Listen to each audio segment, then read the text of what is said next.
ओझा जी ने यह ग्रंथ, ओझा जी अनेक शास्त्रों के मर्मज्ञ आचार्य थे और उन्होंने यह ग्रंथ ज्योतिष शास्त्र के विशेषकर वृष्टि विज्ञान पर लिखा। इस ग्रंथ के आरंभ में उन्होंने लिखा है कि विद्या वाचस्पति श्रीमान मधुसूदन सूरिणा इयम कादम्बनी विश्व हितार्थाय वितन्वते वितन्यते। इन्होंने विश्व हित के लिए कादम्बनी ग्रंथ का प्रणयन किया और यह कादम्बनी वृष्टि शास्त्र पर मुख्य रूप से है। इसको पर्जन्य विद्या भी कहते हैं। और उन्होंने प्रारंभ में जो वृष्टि के देवता हैं उन देवताओं को उन्होंने इस परंपरा को पहले आचार्य परंपरा को नमस्कार किया कि पर्जन्य विद्या के कौन कौन से आचार्य थे। शिवम, बृहस्पतिम, गर्गम, वशिष्ठम, काश्यपम, भृगुम स्मरामि सह देवज्ञम मिहिरम च पराशरम। इस पर्जन्य शास्त्र के जो आचार्य परंपरा है उसको उन्होंने प्रणाम किया। उसके बाद उन्होंने उन देवताओं को प्रणाम किया जिनसे वृष्टि होती है। देवान बसव्यान सर्मण्यान सपीतिन मरुतोपिच अभ्यर्थये वशे एसाम ऐसा वृष्टि प्रवर्तते। जिनसे वृष्टि का प्रवर्तन होता है उन देवताओं को उन्होंने नमस्कार किया। फिर उन्होंने कहा कि जिनके कारण वृष्टि होती है, 4 स्तर उसके होते हैं। उन चारों स्तरों पर जैसे उन्होंने कहा अग्निम, वायुम, रविम, सोमम यन मन महे संभवत्यपाम। वृष्टि इन्हीं से बनती है, अग्नि से, वायु से, रवि से, सोम से। और क्या होता है? उत्थानम, पृथ्वी से जल ऊपर जाता है। प्रत्युपस्थानम, वहां ठहरता है। और फिर घर्षण होता है और फिर वर्षण होता है। उत्थानम, प्रत्युपस्थानम, घर्षणम, वर्षणम यतः। इस प्रकार उन्होंने इस पूरी परंपरा को नमस्कार करते हुए इस ग्रंथ का प्रणयन किया। और इस ग्रंथ में 4 अध्याय हैं और हम लोग 3 अध्याय पर अभी तीसरे अध्याय की अंतिम में हम लोग चर्चा कर रहे हैं। पहला अध्याय है गर्भाध्याय, दूसरा है द्वादश मासिकाध्याय और तीसरा है निमित्ताध्याय और चौथा है शकुनाध्याय। तो शकुनाध्याय पर चर्चा नहीं हुई। निमित्ताध्याय के प्रकरणकाधिकार में अंतिम भूकंप और सर्वशेष पर हम लोग आज चर्चा कर रहे हैं। इसमें उन्होंने लिखा कि गर्भाध्याय में जो मुख्य विषय रखे वृष्टि योनि, उसमें उन्होंने कहा कि वर्षा होती कैसे। उन्होंने कहा विवस्वान अष्टभिर्मासैः रादायापो रसात्मिका वर्षत्यम्बुततश्चान्नम अन्नादमखिलम जगत। विवस्वान सूर्य जो है 8 महीने में, 8 महीनों के द्वारा आदाय आपह, आपह आदाय रसात्मिका आपह आदाय, सूर्य जो है 8 महीनों के द्वारा पृथ्वी से जल ले करके अम्बत बरसत अम्बु, जल वर्षा करता है और जल वर्षा से अन्न होता है और अन्न से सारा संसार चलता है। आदत्ते रश्मभिर्यत्तु क्षिति संस्थम रवि रसम रवि। सूर्य अपनी किरणों से पृथ्वी में रहने वाले क्षिति संस्थम पानी को वह ग्रहण करता है और तम उत्सृजति, उसको छोड़ता है। और इससे भूता नाम संसार की पुष्टि होती है और शस्य की वृद्धि होती है। और यह जल कहाँ रहता है? तो कहा सरित समुद्र भूमिस्था तथापह प्राणी संभवा। लोगों में भी जो जल है वो भी सूर्य की रश्मियों के द्वारा ले जाया जाता है। सरित समुद्र और भूमिस्थ और प्राणी संभवा चतुः प्रकारा भगवान आदत्ते सवितांशु ही।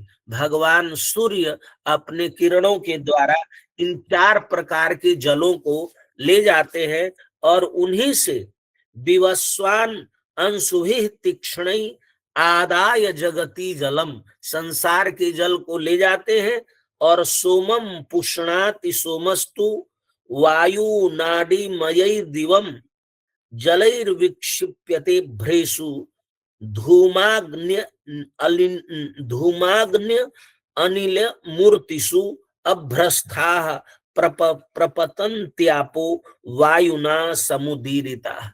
इस प्रकार उन्होंने वर्ष वृष्ट योनि की चर्चा करने के पश्चात विस्तार से अब मासिकाध्याय जो दूसरा अध्याय है, प्रत्येक मास में कार्तिक से लेके आश्विन मास पर्यंत किन किन मासों में क्या क्या होता है, इन वृष्टि संबंधी विषयों की उन्होंने चर्चा की। फिर निमित्ताध्याय में गर्भरूप वैकारिकाधिकार, रवि रविकराधिकार, उल्काधिकार और प्रकीर्णाधिकार की आपने चर्चा की। और आज सभी विद्वान जो भूकंप और सर्वशेष पर चर्चा कर रहे थे, बड़ा विस्तृत व्याख्यान आप सभी विद्वानों का रहा है और विषय बहुत ही स्पष्ट हुआ है। फिर भी कुछ कहना चाहिए, इसलिए मैं भी इस विषय का विश्लेषण प्रस्तुत कर रहा हूं। यहाँ पर ओझा जी ने 4 प्रकार के भूकंपों की चर्चा की है कि 4 प्रकार के भूकंप होते हैं। और उन्होंने कहा भूकंप जो है ऐन्द्र भूकंप, वारुण भूकंप, वायव्य भूकंप और आग्नेय भूकंप होते हैं, जिसमें से एक का उन्होंने शुरू में पहला श्लोक यहीं से शुरू करते हैं। तमसः सप्तमे भौमे भौमात् पंचगे बुधे बुधात् चतुष्टये चंद्रे भूकंप इति दिग्विधि।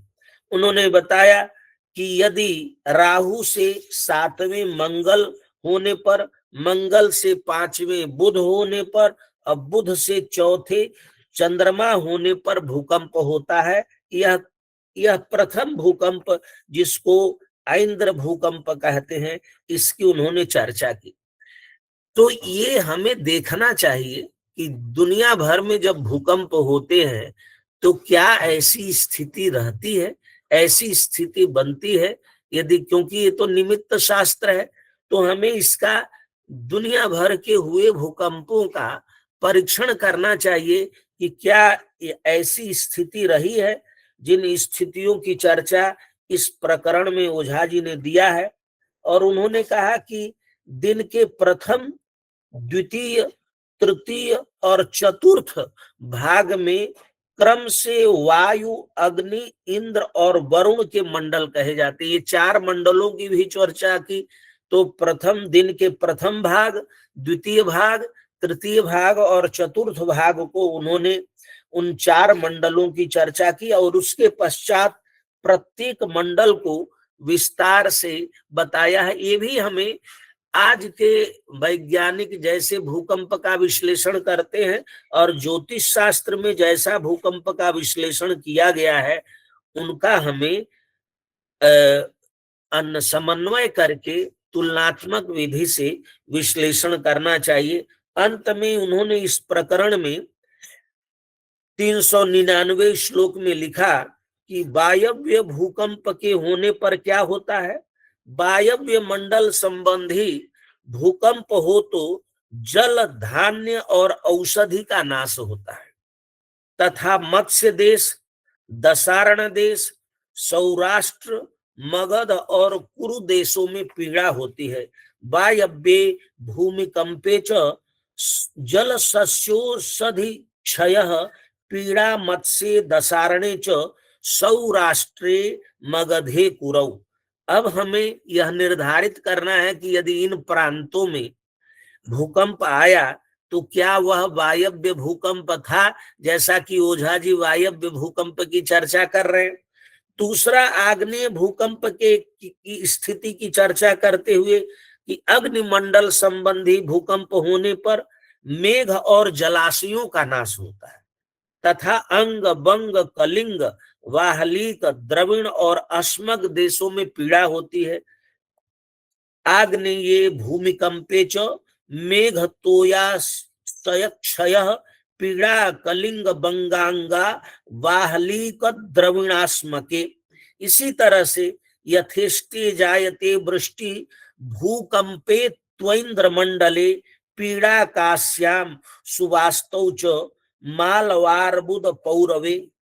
इंद्रमंडल संबंधी भूकंप होने पर यथेष्ट वर्षा होती है, किंतु काशी सुबासु मालवा आबू और पौरव माने हस्तिनापुर आदि देशों में पीड़ा होती है।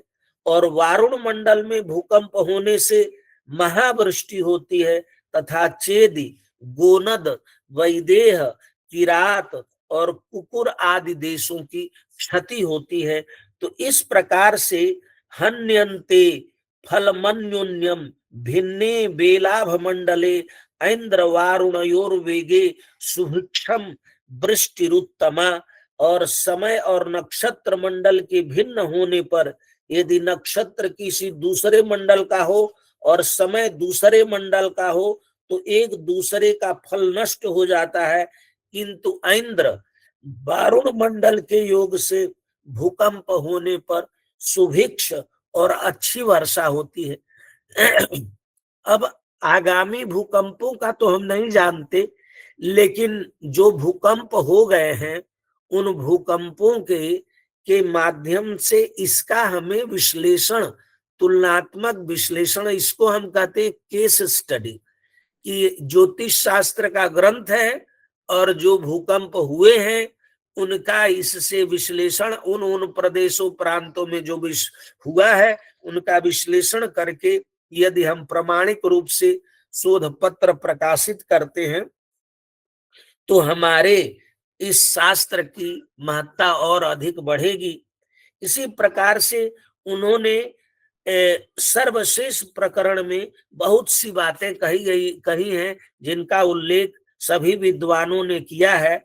जो इस प्रकरण के जो विषय, महत्वपूर्ण विषय थे, उन विषयों की भी चर्चा यहाँ की गई है। उल्का निर्घात भूकंपा दिग्धाह खमपुरः रजः उपरागो महाबातः फलदा मंडलाश्रयात। इन्होंने उल्का, निर्घात, भूकंप, दिग्दाह, आकाश नगर, रज ग्रहण और महाबात, ये सब जिनका हम पहले इस प्रकरण में विवेचन हुआ है, उन मंडलों के आश्रय से फलों का वर्णन किए हैं। और अभी जैसे शर्मा जी बता रहे थे कि यदि वायु के द्वारा कंप हो तो 200 योजन तक भूमि हिलती है, और वरुण के द्वारा होने पर 80 योजन, और इंद्र वाला 60 योजन, और अग्नि वाला 110 योजन भूमि हिलती है। इसका भी हम परीक्षण कर सकते हैं कि क्या यह बात सही है। वायु कंपयति शोणिम योजनानाम शतद्वयम अशीति षष्ठि 10 युक्तम छतम पासिंद्र वहनय संधेकम योजनम भाति इत्यादि श्लोकों में जो ओझा जी ने क्या शास्त्रों में इनका वर्णन किया गया है, इन वर्णनों को हमें परीक्षण करना चाहिए। और आप ही लोग इसके लिए सुयोग्य आचार्य हैं, एकदम नवीन आचार्य हैं, युवा आचार्य हैं। आप लोगों को इन पर विश्लेषण और शोध पत्र प्रस्तुत करना चाहिए, जिससे यह शास्त्र और हम सभी के लिए उपादेय बने।